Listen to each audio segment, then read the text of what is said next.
રાજ્યમાં બનેલા ખ્યાતિ મોતકાંડ બાદ સરકાર પ્રધાનમંત્રી જન આરોગ્ય યોજનાના અમલીકરણ માટે નવી આદર્શ કામકાજની પદ્ધતિ બનાવી રહી છે। બુધવારે સરકારની કેબિનેટ બેઠક બાદ આ એસઓપી જાહેર થવાની હતી, પરંતુ એના એક દિવસ અગાઉ જ રાજ્યમાંથી નકલી પ્રધાનમંત્રી જન આરોગ્ય યોજનાના કાર્ડનું નવું કૌભાંડ સામે આવતા સરકાર મૂંઝાઈ ગઈ, જેથી બુધવારે જાહેર થનારી નવી એસઓપીનું કામ અટવાઈ ગયું। હવે સરકાર નવેસરથી તમામ મુદ્દા આવરી લઈને એસઓપી જાહેર કરશે। રાજ્ય સરકારના સૂત્રોનું માનીએ તો એસઓપી મુદ્દે રાજ્યની કેબિનેટ બેઠક દરમિયાન સામે આવ્યો હતો, જો કે નકલી આયુષ્માન કાર્ડના કૌભાંડ બાદ એમાં સુધારો કરવાની જરૂરિયાત હોવાનું કારણ અપાયું હતું, જેથી તેના ઉપર વિસ્તૃત ચર્ચા કરવાના બદલે તેને હાલ ટાળી સંપૂર્ણ કામ થઈ જાય પછી જ આ એસઓપી જાહેર કરવાનો સરકારે નિર્ણય કર્યો। રાજ્ય સરકારના પ્રવક્તા મંત્રી ઋષિકેશ પટેલે કહ્યું કે બુધવારે જ એસઓપી જાહેર થઈ જાય એવી ઈચ્છા હતી, પરંતુ લગભગ અંતિમ તબક્કામાં કેટલીક કામગીરી બાકી છે, જેના કારણે હજુ એક સપ્તાહ બાદ એસઓપી જાહેર થશે।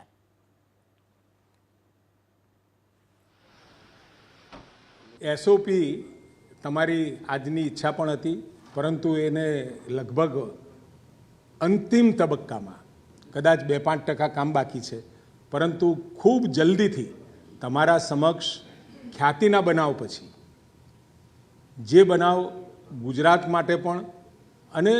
મેડિકલ જગત માટે પણ ડૉક્ટરો માટે પણ ખૂબ શરમજનક એવો આ અધમ કૃત્ય હતું, અને એના ઉપર આખી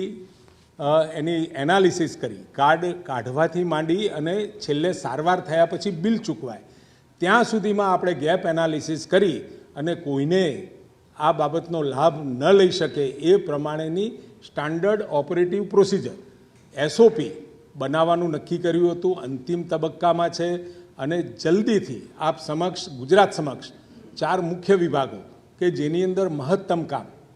પીએમજેવાયના ક્લેમ પણ આપણને મળે છે, એનું ચૂકવણું પણ કરીએ છીએ, એટલે એમપેનલ્ડ હોસ્પિટલની ગ્રેડેશન અને ગ્રેડેશનની સાથે એસઓપીની સાથે અમારી સાફુની કામગીરી સાથે ઇન્સ્યોરન્સ કંપનીની કામગીરી, ઘણા બધા વિષયો સાથે કેવળ એકને એક એસઓપી નથી, પરંતુ 5-7 વર્ટિકલ્સની અંદર આમાં કામ થઈ રહ્યું છે।